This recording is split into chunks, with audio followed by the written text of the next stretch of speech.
नमस्कार प्यारे बच्चों, आज हम करने जा रहे हैं हमारी 9वीं कक्षा की चौथी कविता झांसी की रानी की समाधि पर। प्यारे बच्चों, इस कविता को पढ़ने से पहले मैं आपको झांसी की रानी के बारे में कुछ बातें बताना चाहूँगी। प्यारे बच्चों, झांसी की रानी एक महान देशभक्त थी जिन्होंने पहले स्वतंत्रता संग्राम में, बेटा पहला स्वतंत्रता संग्राम जिसे 1857 का विद्रोह, उसमें अंग्रेजों से लड़ते हुए, मर्दों की तरह लड़ते हुए, बहादुरी के साथ लड़ते हुए अपने प्राण देश के लिए न्यौछावर कर दिए। इस कविता में सुभद्रा कुमारी चौहान जी झांसी की रानी की उस महान समाधि का व्याख्यान करती हैं जहां पर उनकी अस्थियां संभाल कर रखी हुई हैं। वो इस समाधि के बारे में हमारे साथ बातचीत करती हैं, इसकी विशेषता हमारे सामने प्रस्तुत करती हैं कि इस झांसी की रानी की समाधि की क्या विशेषता है। असल में प्यारे बच्चों, यह कवयित्री की झांसी की रानी के प्रति श्रद्धांजलि ही है। तो प्यारे बच्चों, आइए देखते हैं किस प्रकार से सुभद्रा कुमारी चौहान जी ने झांसी की रानी की समाधि का व्याख्यान हमारे सामने प्रस्तुत किया है।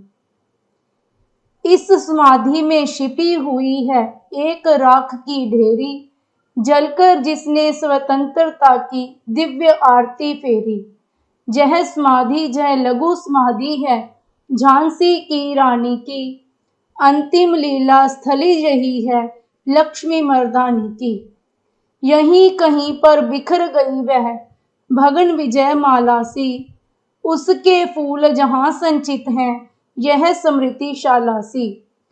सहे वार पर वार अंत तक लड़ी वीर बाला सी, आहुति सी गिर चढ़ी चिता पर चमक उठी ज्वाला सी। बढ़ जाता है मान वीर का रण में बली होने से, मूल्यवती होती सोने की भस्म जथा सोने से।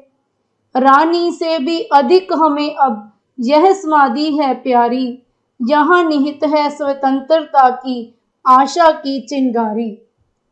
इससे भी सुंदर समाधियां हम जग में हैं पाते, उनकी गाथा पर निशीथ में शूद्र जंतु ही गाते।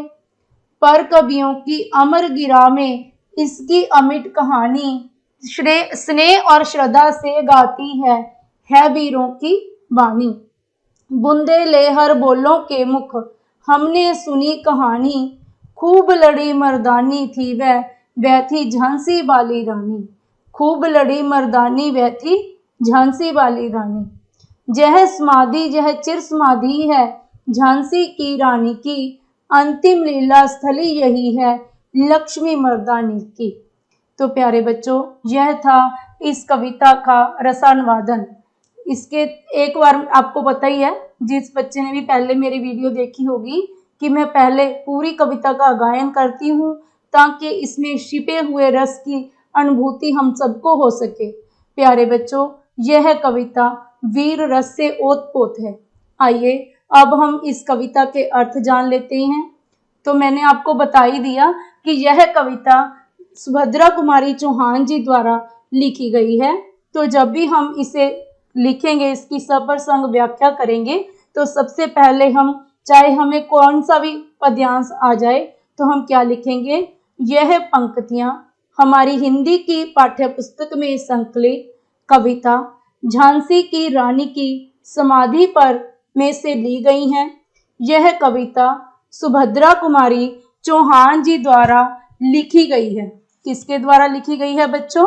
सुभद्रा कुमारी चौहान जी द्वारा लिखी गई है।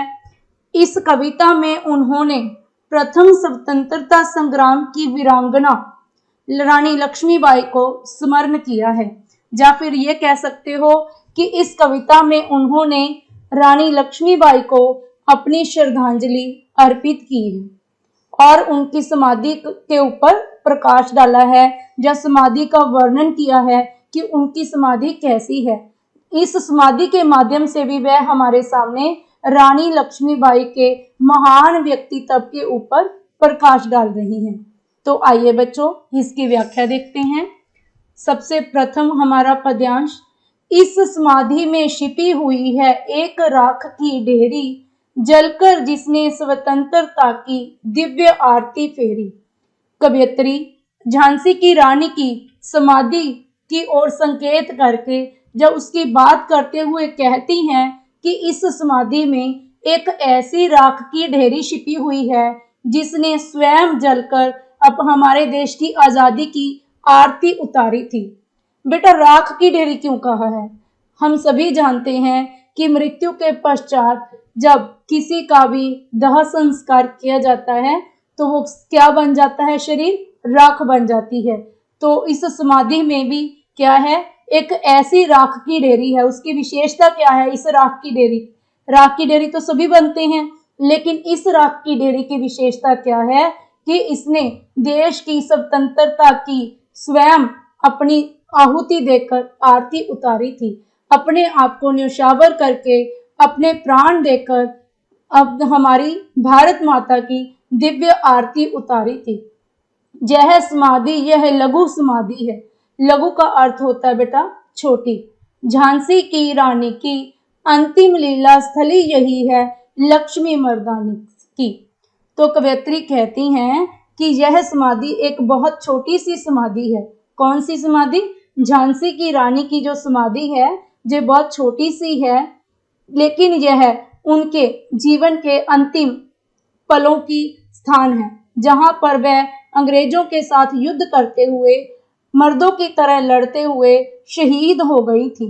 अंतिम मतलब आखिरी, लीला स्थली मतलब कार्यस्थल। तो प्यारे बच्चों, झांसी की रानी का जो कार्य था वो क्या था? अंग्रेजों के साथ लड़ते हुए वह शहीद हो गई थी। तो क्या कहती है कवयित्री कि यह समाधि बहुत छोटी सी है।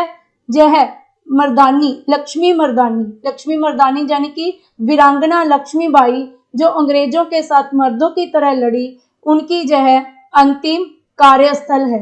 कार्यस्थल ये वो युद्ध भूमि है जहां पर वो लड़ते हुए शहीद हो गई थी।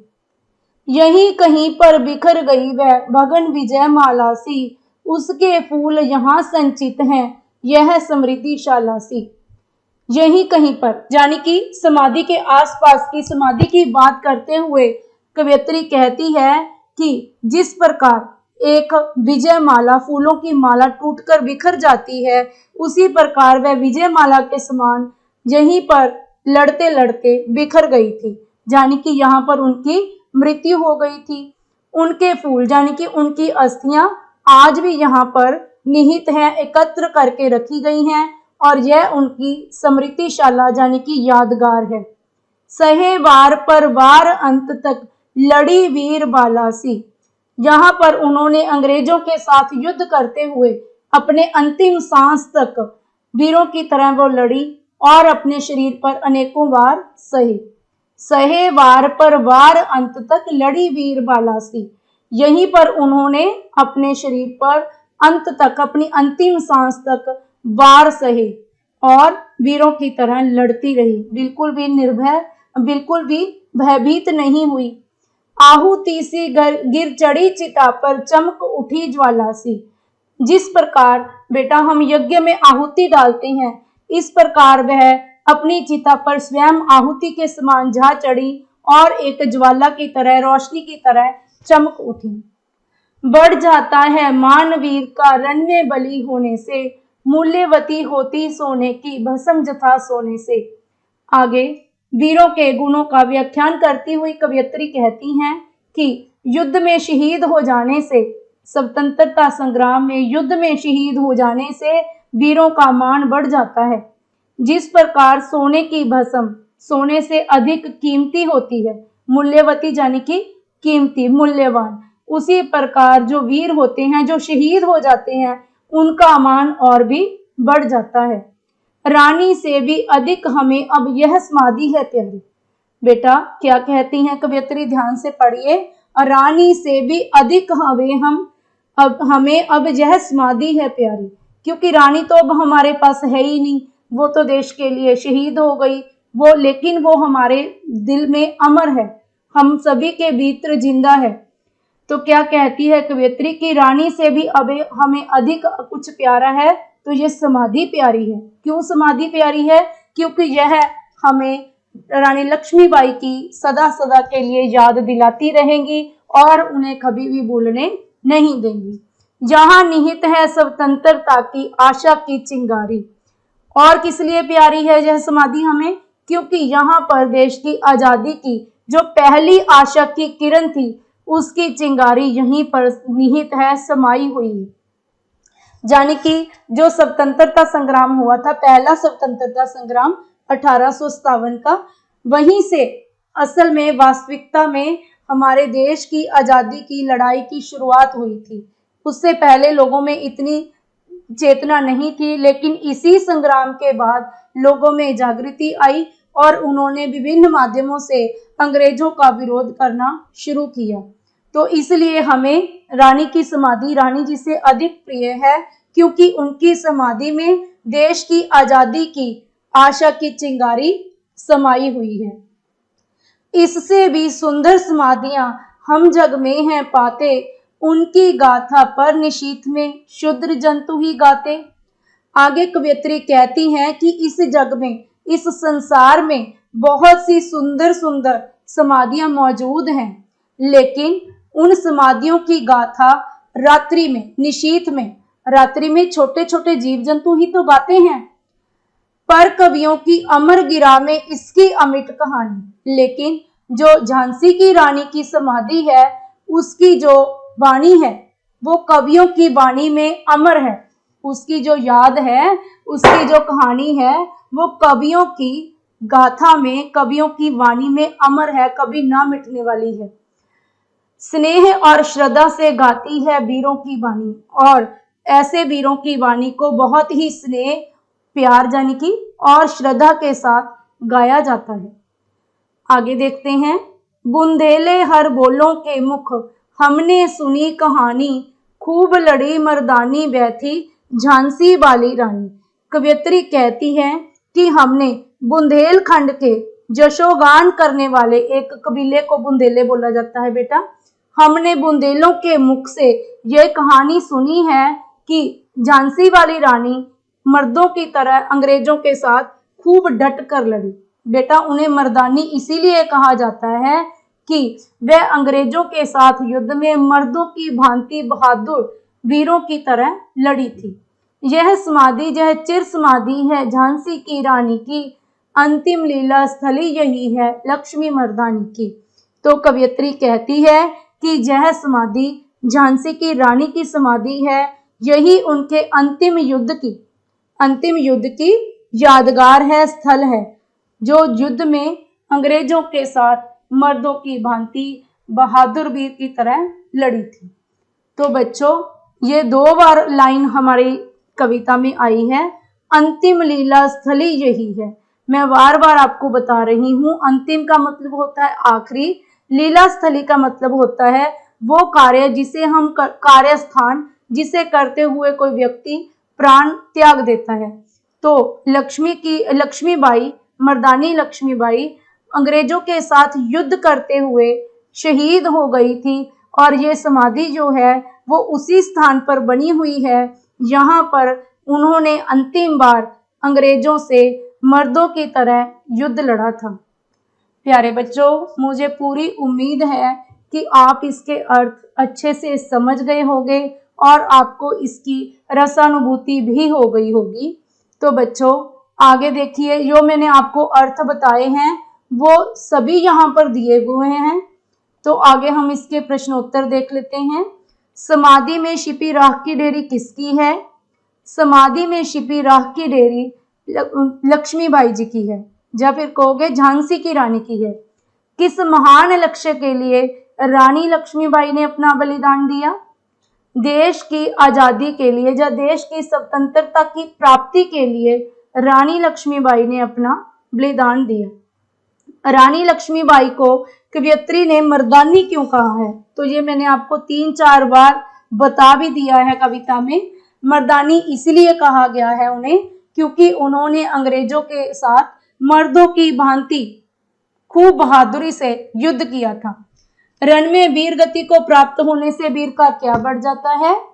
रण में वीर गति को प्राप्त होने से वीर का मान बढ़ जाता है। हमने प्रथम लाइन पढ़ी थी एक पद्यांश की, बढ़ जाता है मान वीर का रण में बली होने से, मूल्यवती होती सोने की भस्म जथा सोने से। कवित्री को रानी से भी अधिक रानी की समाधि क्यों प्रिय है? कवित्री को रानी से भी अधिक रानी की समाधि अब प्रिय है क्योंकि इसमें स्वतंत्रता के संघर्ष करने की प्रेरणा मिलती है। इसमें देश की आजादी के प्रथम युद्ध की आशा की चिंगारी निहित है। रानी लक्ष्मीबाई की समाधि का ही गुणगान कवि क्यों करते हैं? रानी लक्ष्मीबाई की समाधि का ही गुणगान कवि इसलिए करते हैं क्योंकि यह कहानी चिरस्थायी है, अमिट है, अमर है और इस कहानी को बहुत ही प्रेम और श्रद्धा के साथ गाया जाता है। आगे बच्चों सप्रसंग व्याख्या जी हमने कर ही ली है। आगे भाषा बोध है बेटा। देखिए यहाँ पर बहुवचन बनाने हैं। वैसे तो ये छोटी कक्षाओं का काम है, फिर भी मैं आपको एक बार बता देती हूँ। यहाँ पर एक वचन में बड़ी ई की मात्रा होती है। बहुवचन बनाते समय हम उसे छोटी ई में परिवर्तित कर देते हैं। रानी, रानियां। समाधि में ऑलरेडी छोटी ई की मात्रा का इस्तेमाल किया गया है, तो यहाँ पर छोटी ई ही रहेगी। समाधियां, ढेरी, ढेरियां, प्यारी, प्यारियां। आगे है चिंगारी, चिंगारियां, कहानी, कहानियां। तो यहाँ पर ए का इस्तेमाल होगा। माला, मलाएं, ए के ऊपर चंद्र बिंदु। शाला, शालाएं, चिता, चिताएं, ज्वाला, ज्वालाएं, बाला, बालाएं, गाथा, गाथाएं। आगे बच्चों आपको अशुद्ध शब्दों को शुद्ध करके लिखना है, तो ये आपने कविता में से देख लेने हैं। आपको पता चल जाएगा कि कौन सा शब्द लिखा हुआ है, तो ये आपने स्वयं करनी है। तो बच्चों मुझे पूरी उम्मीद है कि आपको मेरे द्वारा पढ़ाई गई यह कविता समझ में आ गई होगी।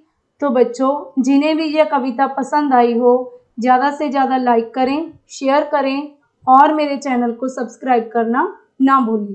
जिन बच्चों ने अभी तक बेल आइकन को प्रेस नहीं किया है वो इसे कर सकते हैं, अगर वे आने वाली वीडियो के नोटिफिकेशन प्राप्त करना चाहते हैं।